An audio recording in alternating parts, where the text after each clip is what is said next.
Kaya nga, kinukwento ko sa mga lalong-lalo na sa cancer patients. Lumabas po ito 2002, American Cancer Association, naglabas sila na #1 cause of cancer death is not cancer. Ano ang kinamamatay ng cancer patients? Low protein diet. So, hindi porkit may cancer, bawal na ang meat.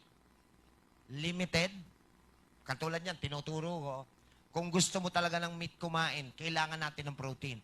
Ang pinaka-healthy meat, kambing, goat's meat. Kahit araw-araw nyo kainin. Bakit healthy ang kambing? Kasi ang kinakain nila, puro damo lang talaga. Yan. Hindi yan kumakain ng feeds. Yes. Kaya wala kayong nabalitaan, kambing na may diabetes. Kambing na sinisipon. Kambing na may asthma.